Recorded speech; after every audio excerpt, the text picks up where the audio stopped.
All right, this is going to be a quick video to show one of the go bags, get home bags that I'm making for somebody for Christmas. I make these, I tailor these things as much as I can to the person and to the situation. This is for a young man in an urban situation that doesn't have anything like this, probably hasn't spent a lot of time thinking about a go bag and the meaning of it and what he would need. And I didn't want to spend a lot of money on the bag, so what I got was this little sling bag that's real popular these days. I got this thing, wife got this Black Friday from Academy for literally $5. So it's a pretty good little bag, good enough for what it's for, as my daddy used to say. And I chose instead to spend the money on what I put in it. And I just basically, I've divided this up for this video between tools and protective gear. So let's look at the tools first. What I've done is I've got an inexpensive pry bar, and I actually got two of these for $3.99 at Harbor Freight. And I think in an urban situation, a pry bar would be a good thing to have. This one's small enough to and light enough to go in a small pack. And you can see what I've done is I've made some really cheap, well, not cheap, free, some cheaply built covers for the sharp points.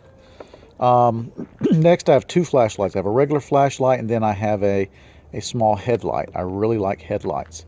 And the accompanying batteries. Both of these are AAA. Also, I have some AA batteries because I have a very inexpensive phone recharger. It's the kind that takes AA's and it'll recharge a phone. So I've got batteries for both these items. Then I've got a fairly decent knife. This is one of those Walmart $4 knives. I've sharpened it pretty good. And a Silscock. It's a tool for turning on the water at industrial type locations. Then a compass and a notepad and pen. Also, I've included a crayon marker, or I call them lumber crayons, and some regular old marking tape. And the thinking here is, in an urban situation, that if calm does come back up, you want to be able to charge your phone. You need to get water from not creeks and streams, but from industrial areas. Even if water's turned off, very often there's going to be water in the pipes that you can get that nobody else can get with one of these. Then two light sources. Compass is not as important in an urban situation, I don't think, as a good map. I've got a map coming. I actually had to order one for this city. But yeah, a compass is important, but I think a map is very important, and you don't see a map here, although, as I said, one's coming. So there's my tools. Next, I get to the protective gear. I got an inexpensive watch cap, or what do you civilians call this? Boogie or something, I don't know. And and then I've got two inexpensive handkerchiefs. Handkerchiefs are very important for all kinds of things, as we all know. Then I've got some inexpensive gloves. And remember, these are items that are to be only used in a go bag, get home type situation. These gloves are cheap. They're not going to last forever, but they should last the length of whatever's going on. This is a bag of gear to get home on. Okay. Next, I've got a very cheap poncho, one of those very noisy blankets that you can put around you, and something I always love to put in packs is a little mosquito net.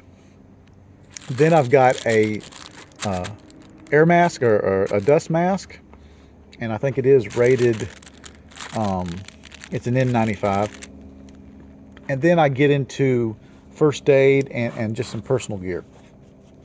I've thrown the first aid gear into an old GP pouch or canteen pouch. You guys know how I love those. This is, I know it says that it's a Coghlan's first aid kit, but I've actually gutted it, and I'm using it for the for the box itself, the hard case. It's full of bandages. Not so much little bandages, but big pieces of gauze and stuff like that. Then I've got two containers, one of Advil and one of aspirin. I really believe in aspirin. Then some triple antibiotic, vet wrap, which I believe in because these bandages, or if you run out of these, torn piece of t-shirt, don't do much good unless you can wrap it up. And then for real emergencies, I've got one Israeli 4-inch dressing. Then up here, and I threw a hand warmer in there. Up here, I've got water purification in the form of these pills here, the old school pills. I got a lighter, got some rubber bands, and that actually is a one of those rubber bands for taking blood. Chapstick, one of those giant compressed towels, a couple of toilet papers, and some soap. And the thinking there is that, wash your hands, clean yourself up, clean out a wound. Anyway, the only thing missing here that I still haven't got, as I said, is I have some maps coming, and also I'm going to throw in a hard water bottle, empty, and then I'm going to throw some, throw away water bottles to go with it.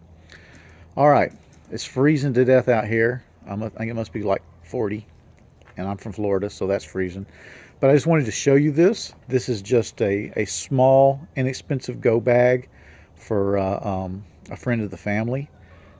Really, really fun to put together for people, especially when you take the time to consider their needs and their abilities. I'll be doing at least one more before Christmas, and if I have time, I'll show you that too. All right, thanks for watching.